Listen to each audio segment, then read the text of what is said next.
Chapter 13. The Rescue.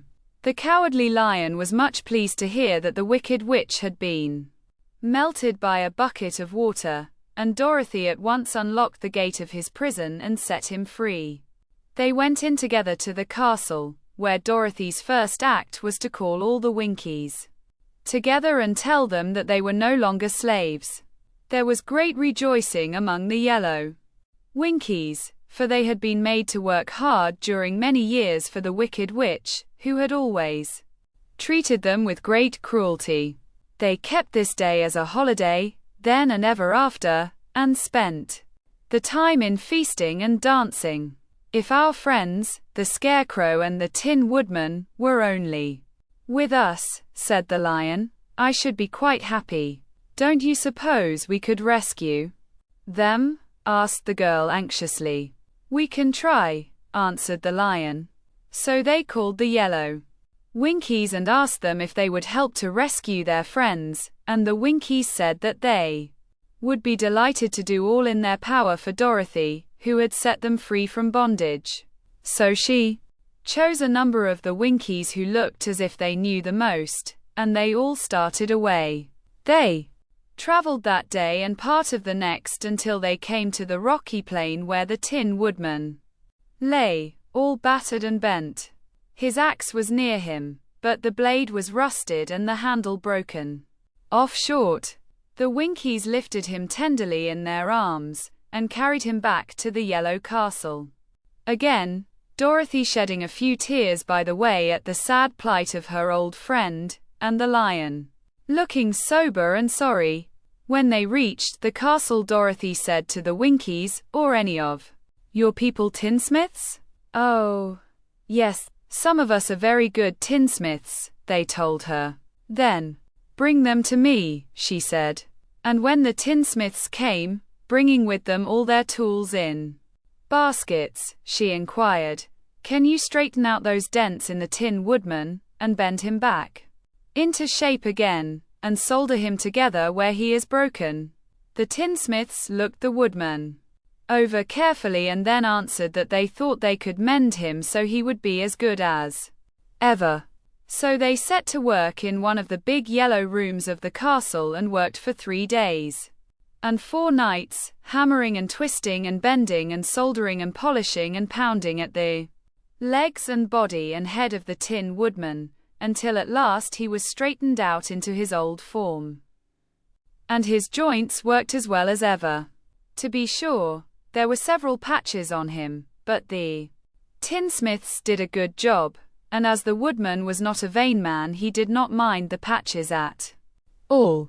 When, at last, he walked into Dorothy's room and thanked her for rescuing him, he was so pleased that he wept tears of joy, and Dorothy had to wipe every tear carefully from his face with her apron, so his joints would not be rusted.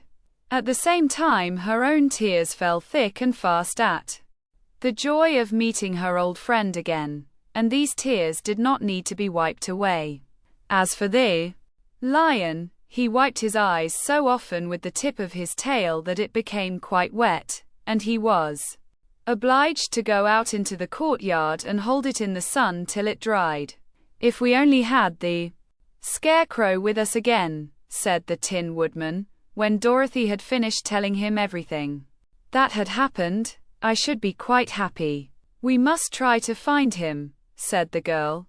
So she called the Winkies to help her, and they walked all that day and part of the next until they came to the tall tree in the branches of which the winged monkeys had tossed the Scarecrow's clothes. It was a very tall tree, and the trunk was so smooth that no one could climb it, but the Woodman said at once, I'll chop it down, and then we can get the Scarecrow's clothes.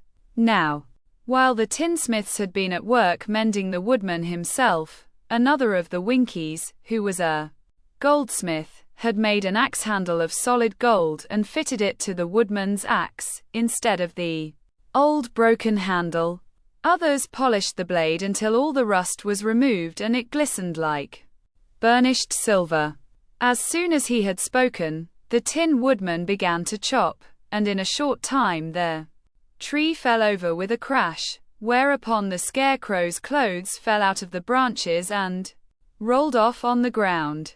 Dorothy picked them up and had the Winkies carry them back to the castle, where they were stuffed with nice, clean straw, and behold, here was the Scarecrow, as good as ever, thanking them over and over again for saving him.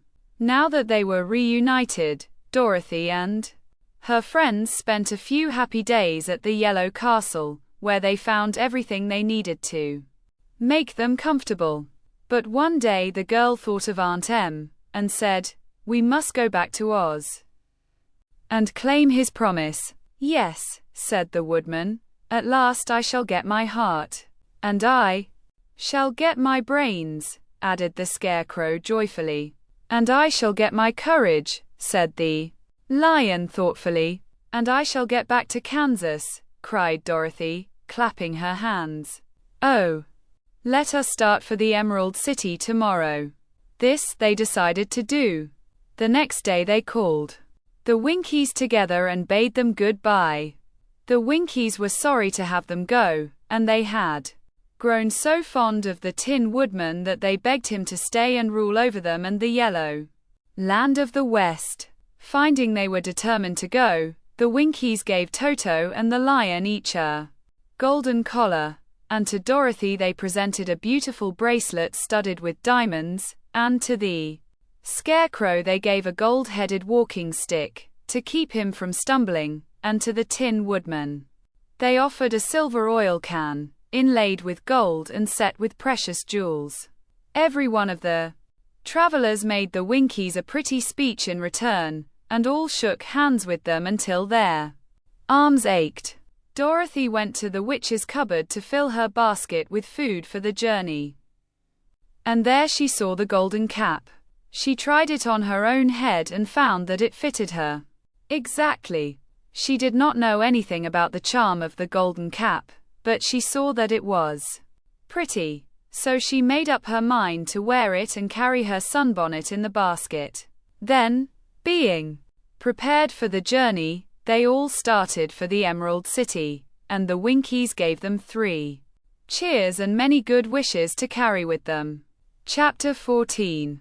The Winged Monkeys. You will remember, there was no road, not even a pathway, between the castle of the Wicked Witch and the Emerald City. When the 4 travelers went in search of the witch, she had seen them coming, and so sent the winged monkeys to bring them to her. It was much harder to find their way back through the big fields of buttercups and yellow daisies than it was being carried. They knew, of course, they must go straight east, toward the rising sun, and they started off in the right way. But at noon, when the sun was over their heads, they did not know which was east and which was west, and that was the reason they were lost in the great fields. They kept on walking, however, and at night the moon came out and shone brightly.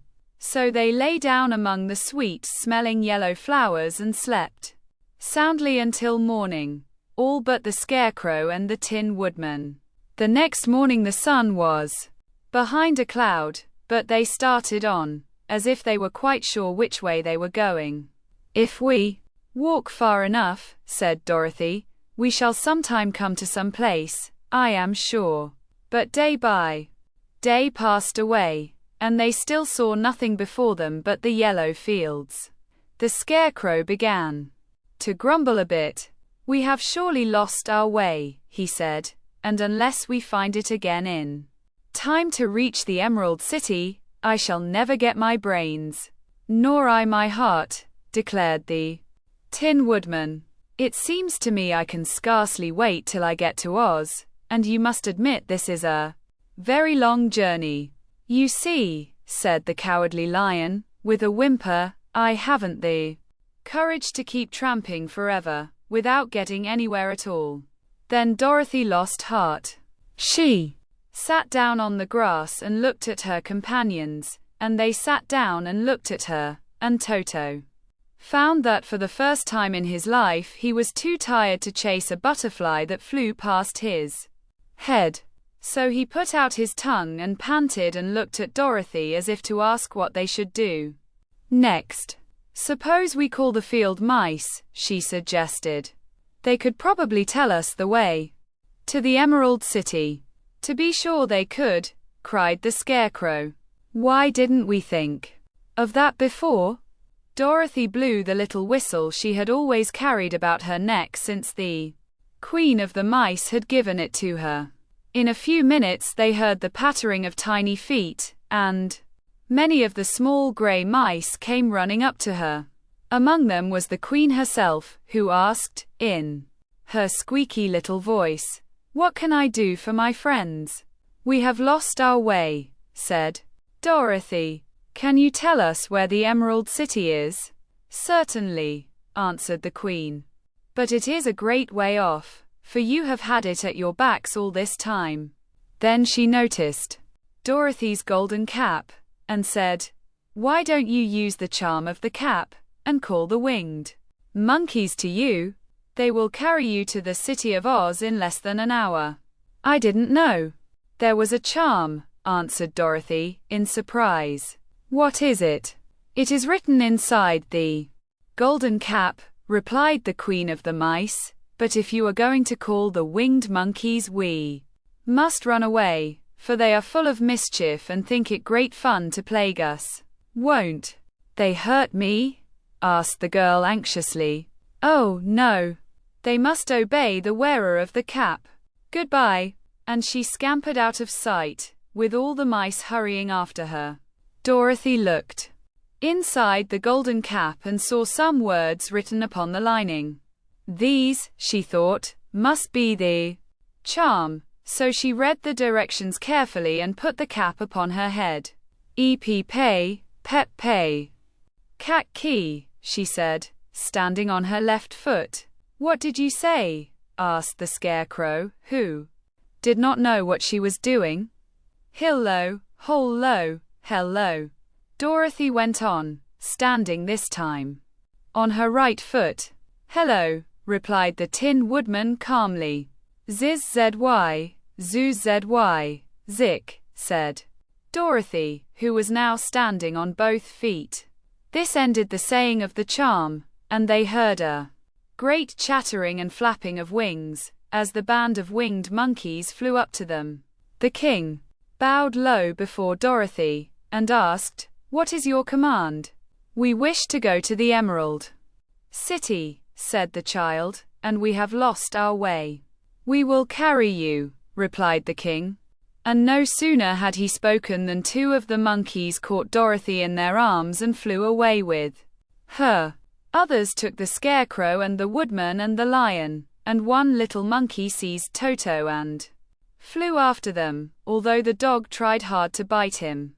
The Scarecrow and the Tin Woodman were rather frightened at first, for they remembered how badly the winged monkeys had treated them before, but they saw that no harm was intended, so they rode through the air quite cheerfully, and had a fine time looking at the pretty gardens and woods far below them. Dorothy found herself riding easily between two of the biggest monkeys, one of them the king himself. They had made a chair of their hands and were careful not to hurt her. "Why do you have to obey the charm of the golden cap?" she asked. "That is a long story," answered the king, with a winged laugh. "But as we have a long journey before us, I will pass the time by telling you about it, if you wish." "I shall be glad to hear it," she replied.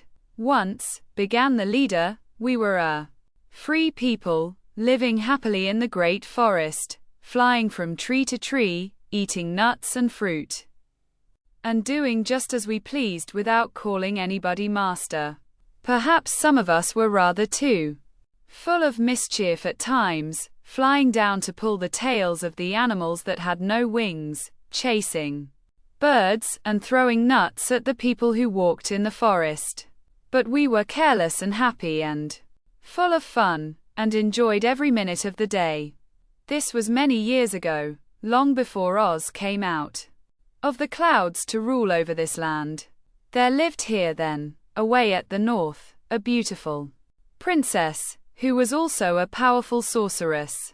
All her magic was used to help the people, and she was never known to hurt anyone who was good. Her name was Galet, and she lived in a handsome palace, built from great blocks of ruby. Everyone loved her, but her greatest sorrow was that she could find no one to love in return, since all the men were much too stupid and ugly to mate with one so beautiful and wise. At last, however, she found a boy who was handsome and manly and wise beyond his years. Galet made up her mind that when he grew to be a man she would make him her husband. So she took him to her ruby palace and used all her magic powers to make him as strong and good and lovely as any woman could wish. When he grew to manhood, Quilala, as he was called, was said to be the best and wisest man in all the land, while his manly beauty was so great that Galet loved him dearly, and hastened to make everything ready for the wedding. My grandfather was at that time the king of the winged monkeys which lived in the forest near Galet's palace, and the old fellow loved a joke better than a good dinner. One day, just before the wedding, my grandfather was flying out with his band when he saw Quilala walking beside the river. He was dressed in a rich costume of pink silk and purple velvet, and my grandfather thought he would see what he could do. At his word, the band flew down and seized Quilala, carried him in their arms until they were over the middle of the river, and then dropped him into the water. "Swim out, my fine fellow," cried my grandfather, "and see if the water has spotted your clothes." Quilala was much too wise not to swim, and he was not in the least spoiled by all his good fortune. He laughed when he came to the top of the water and swam into shore. But when Galet came running out to him, she found his silks and velvet all ruined by the river. The princess was very angry, and she knew, of course, who did it. She had all the winged monkeys brought before her, and she said at first that their wings should be tied and they should be treated as they had treated Quilala, and dropped in the river. But my grandfather pleaded hard, for he knew the monkeys would drown in the river with their wings tied, and Quilala said a kind word for them also, so that Galet finally spared them, on condition that the winged monkeys should ever after do 3 times the bidding of the owner of the golden cap. This cap had been made for a wedding present to Quilala, and it is said to have cost the princess half her kingdom. Of course my grandfather and all the other monkeys at once agreed to the condition, and that is how it happens that we are 3 times the slaves of the owner of the golden cap, whomsoever he may be. "And what became of them?" asked Dorothy, who had been greatly interested in the story. "Quilala being the first owner of the golden cap," replied the monkey, "he was the first to lay his wishes upon us. As his bride could not bear the sight of us, he called us all to him in the forest after he had married her and ordered us to always keep where she could never again set eyes on a winged monkey, which we were glad to do, for we were all afraid of her. This was all we ever had to do until the golden cap fell into the hands of the wicked witch of the West, who made us enslave the Winkies, and afterward drive Oz himself out of the land of the West. Now the golden cap is yours, and 3 times you have the right to lay your wishes upon us." As the Monkey King finished his story, Dorothy looked down and saw the green, shining walls of the Emerald City before them. She wondered at the rapid flight of the monkeys, but was glad the journey was over. The strange creatures set the travelers down carefully before the gate of the city. The king bowed low to Dorothy, and then flew swiftly away, followed by all his band. "That was a good ride," said the little girl. "Yes, and a quick way out of our troubles," replied the lion. "How lucky it was you brought away that wonderful cap." If you like our content, please like and subscribe for more videos.